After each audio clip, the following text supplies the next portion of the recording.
अस्सलाम वालेकुम जी तमाम टिकटॉक दे फ्रेंड नू अनाउंसर जवार दानिशदानी दी तरफ मोहतरम बरा सलाम। बिरामा दे पेश नजर आज बड़ी एक खूबसूरत जही नज़म सुनाऊंगा, दो बेलियां दी कहानी सुनाऊंगा। जरा तवज्जो करिया है, आशिक अपने बेकदरे जय सजन नू केड़ी गल प्याद आए। आ दस गल तां ठीक है, तू बिल्कुल सही आखे आए। निकियां ला तू मैं बस तेरा बरदार हां।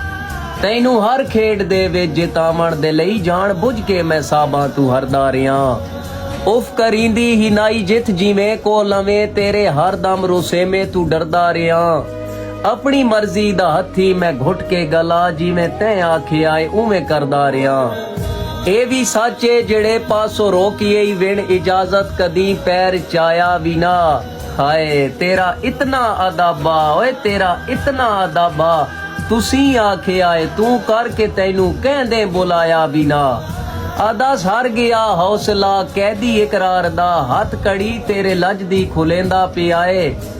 बन के शीशा खुमारां दा गल चू सजन, तौक यक तरफा छिक के लहेंदा पियाए।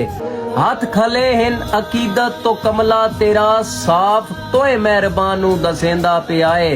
जेड़ा सिर सट के झिड़का झलेंदा रिया है, ओ गुलाम अज बगावत करेंदा पिया है। कोल कुछ नहीं रिया उल्टा मकरूज हां, तै मदारी ते सब कुछ लुटा छोड़िया है। जग ते बेभरमिया वांग फिरदा पिया, तेरे सांगे दी फुंड मैन मारा छोड़िया है।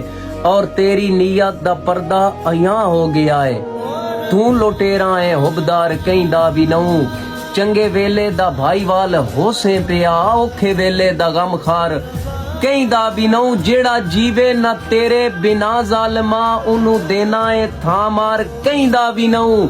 हाथ में लेना है गर्जा दी तकमील ताई, तू हकीकत दे विच यार कहीं दा भी नहूं। झल्ला कोई नहीं रिया ओए, झल्ला कोई नहीं रिया पहले वांगू सजन, घाटे झल्लेन ते डार हुण ज़हीन हो गया है। सप नहीं डंगण तू हट दे, मैं सुनिया तहा तेरी फितरत तू अज मैन यकीन हो गया है।